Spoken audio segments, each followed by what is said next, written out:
Right. So the first one is the IKEA group, and I think a lot of people know who IKEA is and what they do, and the idea of the pre-assembled sort of furniture that you can put together yourself. I think that's been the notion, and there are lots of jokes and memes about them. So, in terms of the stages of evolution, what I try to do, guys, is to separate the questions. I try to leave it as a single document, but the simple truth is my brain doesn't organize that way. So, in terms of the stages of development, I think often it starts with pre-export, and this often is accompanied by inquiries and people trying to find out exactly what this company is about. It often starts with a brand reputation. It often will go hand in hand with the notion that you are getting close to market saturation,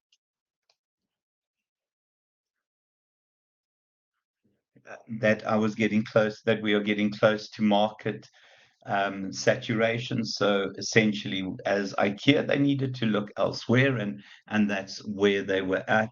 In terms of the immature export side of things, I think, guys, what tends to happen here is that it then starts connecting via bits in terms of direct contact with the supplier or with IKEA, and from there then obviously we move slightly towards a more mature export and then start looking at the notion that here we now start looking at establishing license agreements. We start looking at allocating particular people who have and import licenses for the country or for specific regions, and then from there we move towards establishing a footprint every in different stages of in different places in the world.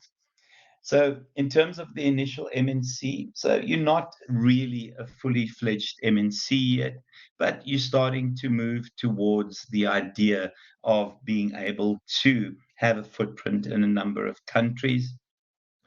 In terms of the kind of intermediate, this is where we are starting to look at greenfield ventures, starting to look at establishing manufacturing facilities in certain areas. And then when we think of mature MNCs, which really IKEA is, they are available globally. They are available in the major developed nations, and yeah, less so in the developing nations. But here they have a footprint. They have places where they manufacture. They start working on cost economies, and in terms of cost economies, they move towards that, starting to manufacture in cheaper places, and then obviously from there the idea of starting to design elsewhere, and again every time expanding their growth. What do you guys think IKEA's future is? What do you think IKEA's future is, guys? Be honest. You can answer. Please don't type.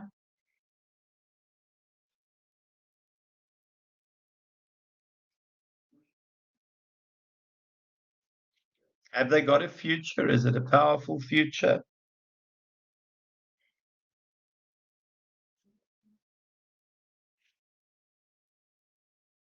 Okay. Any questions at this stage, guys? You should see the evolution. It is quite well spelled out in the case study, but the reality is you are going to have to look at websites, etc., because they are expecting us to do a little bit of extra work.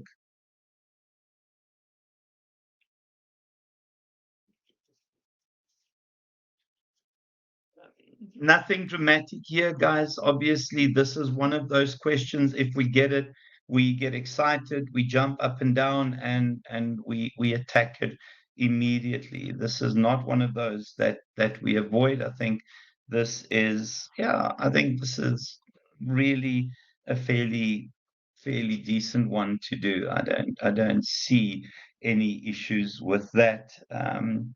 To also just say, guys, in terms of this evolution, there are lots of there's lots of uncertainty. So in terms of the sort of intermediate stage, for example, is the idea that there is always the danger that you're growing too quickly, that you invest in areas where it is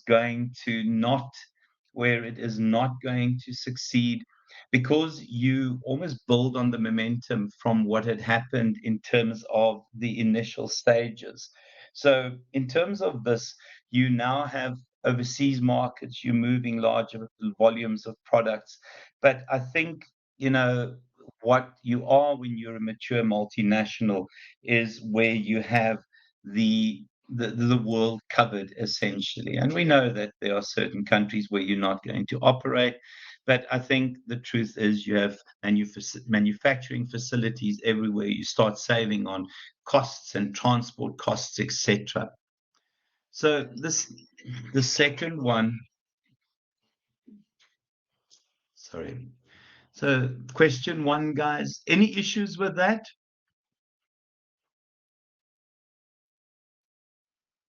No, that's straightforward. You shouldn't have any issue with that.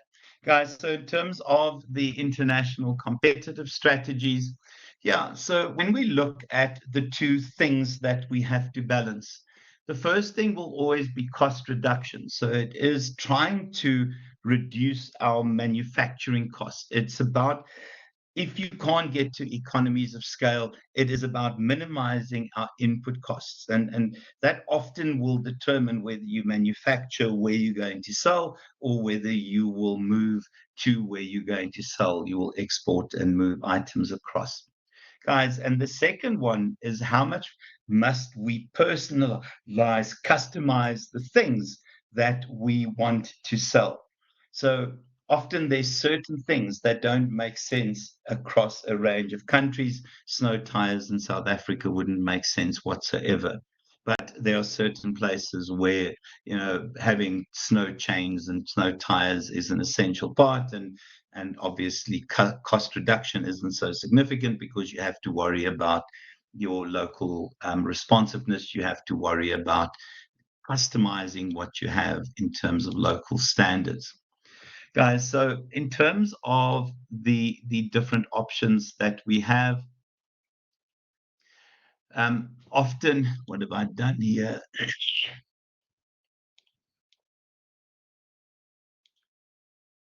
What have I put in here now? What have I done here? Oh gosh.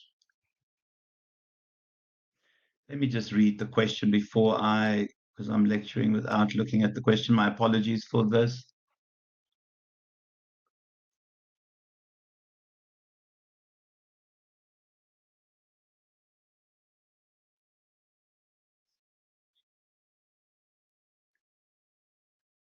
What have I done here, guys, in terms of, okay, so the things that leverage the industry competitive, I did look at this.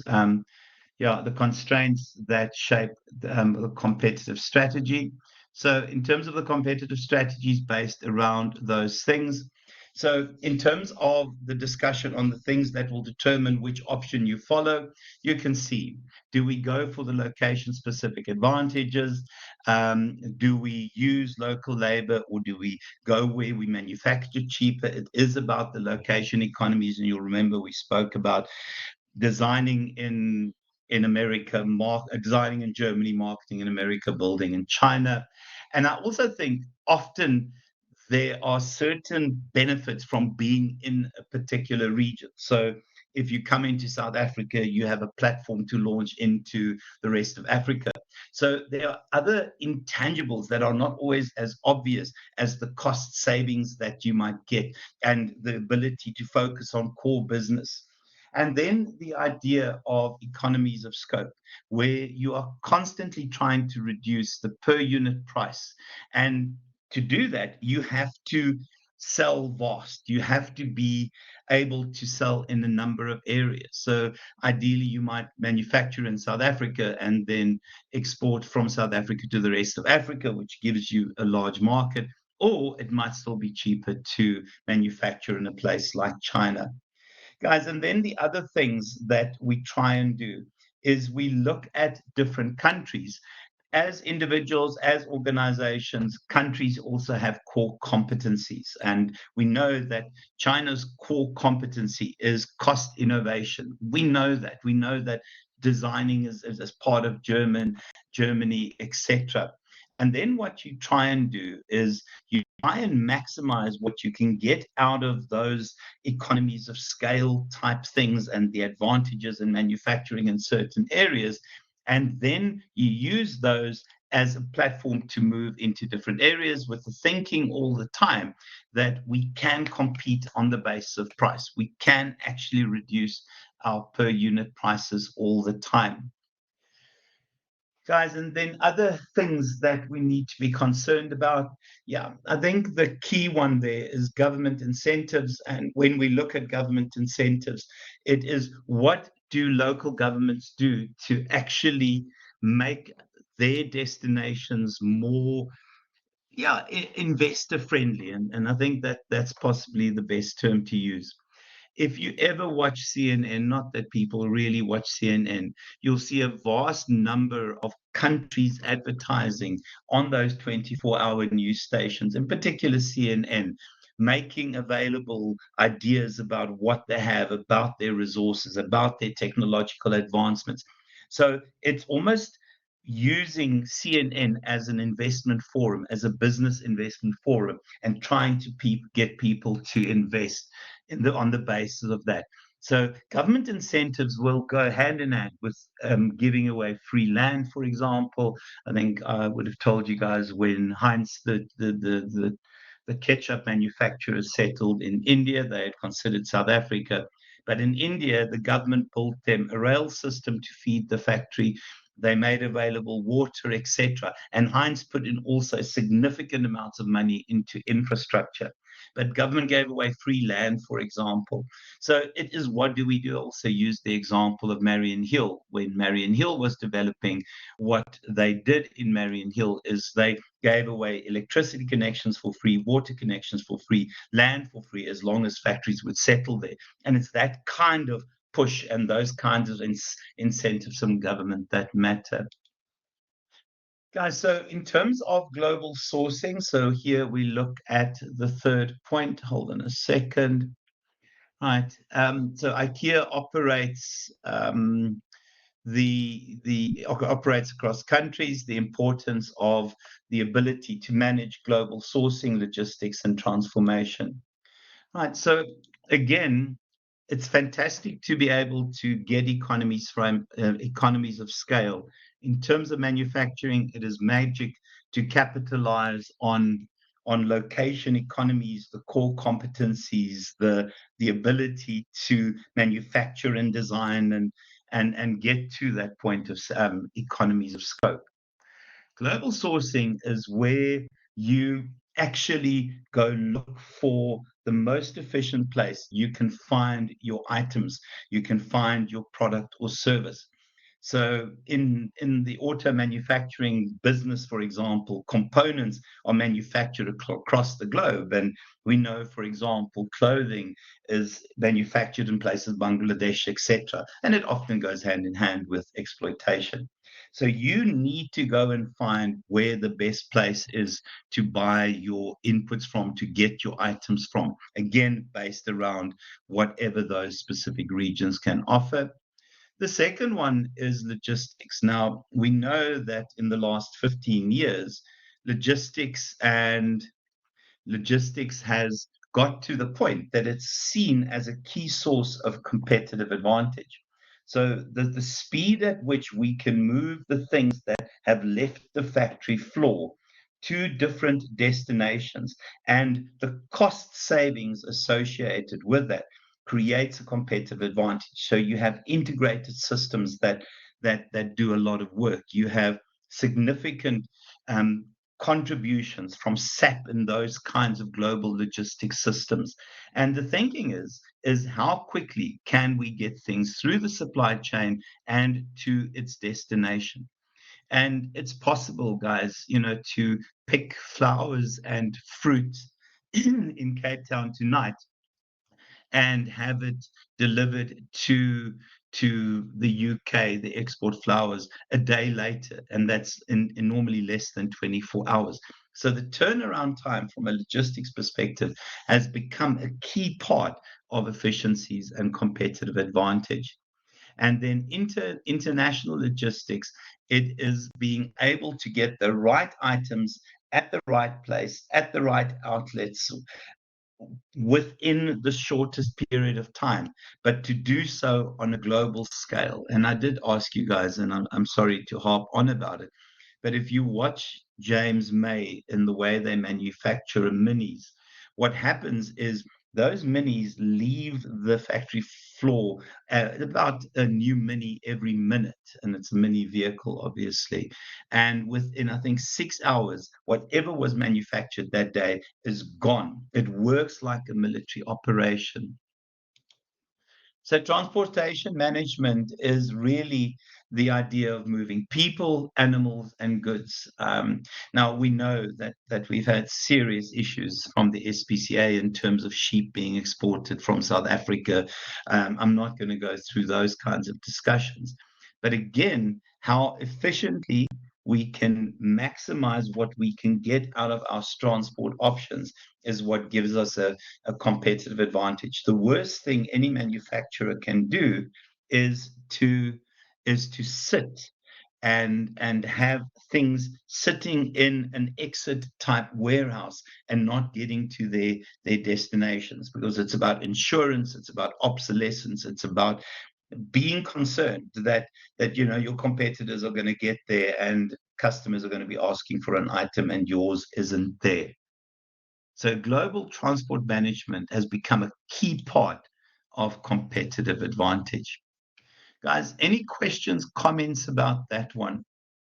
Would you mind if I break this down and stop the recording there before we start with the second one? So we have recording per slides.